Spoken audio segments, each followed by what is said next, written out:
All right, quick check. 5.4.2.B.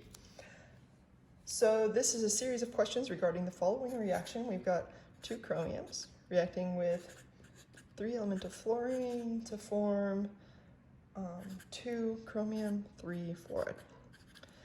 All right, the first question is, did a redox reaction occur? In other words, is this even redox? Was something reduced and something oxidized? And so to do that, we have to assign oxidation numbers and see if they changed at all. So kind of going from left to right, I like to look at things that are alone or paired with themselves and get excited if they are. Chromium here is alone or paired with itself. Woohoo! It's got a 0 oxidation number. Fluorine over here, also alone or paired with itself. Woohoo! It's got a 0 oxidation number.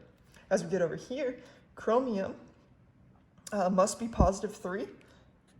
It must be positive 3 because each fluorine must be -1. It's -1 because in the periodic table, fluoride's got a -1 charge. And therefore, it's, -1. Another way that you could have done this is you could have named this, as I did when I was writing it out. This is chromium 3 fluoride. This is always going to be the oxidation number of the metal element, is whatever that Roman numeral is that you find. So is this a redox reaction? Well, did things change? Chromium went from 0 to +3, fluorine went from 0 to -1. Sure looks like a redox reaction to me. Question number 2, which atom was oxidized? So here we went from, again, 0 to +3. Anytime we go up, it's oxidized. So oxidized. So the element which was oxidized is chromium. Again, it went from 0 to +3. Anytime it goes up, it's oxidized. Number 3, which atom was reduced? So that's the one that went down. So here we went from 0 to -1. Looks to me like fluorine went down. So reduced is going to be our fluorine. And question number 4 is oxidizing agent. I like to think of agent as the opposite. Another thing you can think about is the thing that you add it for the thing to be oxidized. But until you get really, really used to this stuff, I think, again, it's helpful to think of agent as opposite. So oxidizing agent would be the opposite. Which thing was reduced? Well, we already know the answer. It was fluorine. So let me go back and explain why that works. We know that chromium was oxidized, right? What did we add to the reaction to make chromium be oxidized? Oh, we added fluorine, right? And that is why that's our oxidizing agent. Some books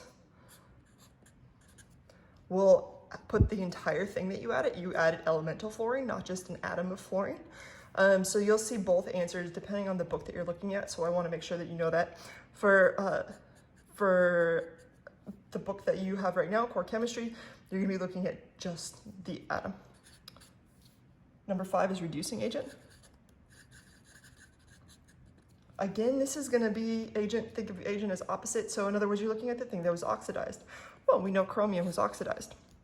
But as you get more and more comfortable with the material, you start to kind of make yourself think about what it actually means. Reducing agent is this thing that we added in order for something to be reduced. Well, what was reduced? Fluorine. If fluorine was reduced, what did we add to make that reaction happen? Oh, we added chromium. And that's why it's our reducing agent. All right, the next question. Looks like we got this iron 2 hydroxide. Producing iron oxide and water. And the question is, did a reaction occur? Or what did a redox reaction occur? So going from left to right, I look for things that are alone or paired with themselves. There's nothing alone or paired with themselves, so darn it. But that's cool, because we know how to figure out oxidation numbers pretty quickly. All right, so again, going from left to right, here we have iron, and it's got 2 hydroxides. Hydroxide is OH negative.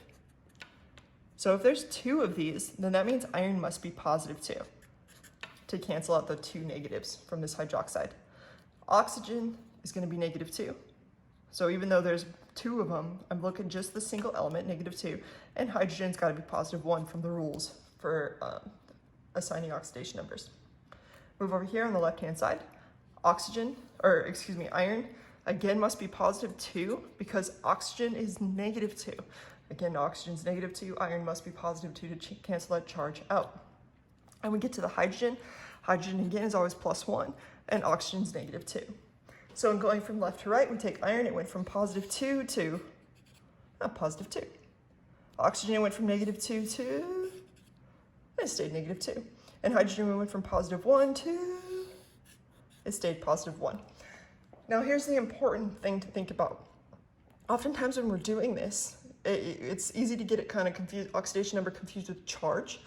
And so you might have accidentally put a positive 2 for the hydrogen because there were 2 hydrogens, or maybe a negative 4 for the oxygens because there's 2 oxygens, or something to that effect. Make sure you're only putting the oxidation number for one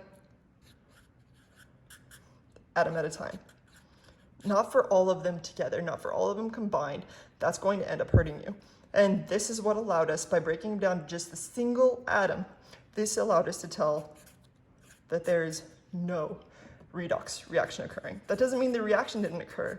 That just means it wasn't reduced or oxidized. Nothing was reduced or oxidized.